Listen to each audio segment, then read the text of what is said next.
Selamat datang di channel 13, tempat di mana cerita horor dan riddle penuh misteri akan menguji nyali dan logikamu. Siapkah kamu untuk mendengar kisah yang akan menghantuimu, bahkan setelah video ini berakhir? Namaku Rani. Aku seorang mahasiswi tingkat akhir yang baru pindah ke kamar kos lama di pinggiran kota. Pemilik kos bilang kamar itu kosong selama lebih dari 2 tahun sejak penghuni sebelumnya tiba-tiba menghilang tanpa jejak. Saat aku beres-beres lemari tua, aku menemukan sebuah jurnal lusuh tersembunyi di bawah laci. Halaman pertama bertuliskan, "Jika kamu membaca ini, jangan teruskan." Tentu saja, aku terus membaca.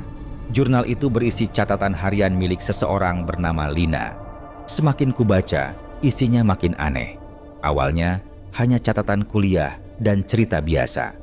Tapi, mulai minggu ketiga, tulisannya berubah menjadi panik dan ketakutan. Jam 3 pagi, ketukan itu terdengar lagi dari balik lemari. Dia berdiri di sudut kamar, tidak bergerak, menatapku. Aku coba keluar, tapi pintunya hilang.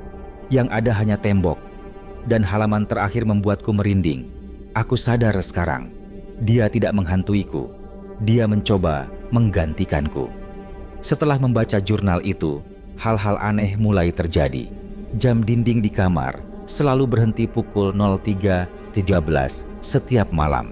Aku sering terbangun mendengar suara ketukan pelan dari dalam lemari. Awalnya kupikir itu tikus. Sampai suatu malam, aku memberanikan diri membuka lemari itu jam 3 pagi. Kosong. Tapi ada coretan baru di dinding lemari. Tulisan tangan dengan tinta merah. "Kamu berikutnya." Aku lapor ke ibu kos. Dia hanya menatapku dengan wajah kosong lalu berkata, "Lina juga bilang begitu," sebelum dia mulai bicara sendiri dan menghilang. Aku berniat pindah, tapi malam terakhirku di sana jadi malam terpanjang. Saat sedang mengepak barang, aku melihat pantulan cermin dan ada seseorang berdiri di belakangku. Sosok perempuan dengan wajah sama persis denganku. Tapi matanya hitam. Kosong. Aku berbalik dan tidak ada siapa-siapa. Ketika ku tatap cermin lagi, refleksiku tidak mengikuti gerakanku. Dia tersenyum, mengangkat tangannya dan menulis sesuatu di permukaan cermin dari dalam. Giliranku untuk hidup. Sejak saat itu, aku tidak pernah benar-benar yakin apakah aku masih Rani yang asli atau hanya pengganti dari seseorang yang dulu pernah membaca jurnal itu juga. Kalau kamu suka cerita ini, jangan lupa like dan subscribe channel 13. Karena di sini, setiap misteri punya kegelapannya sendiri.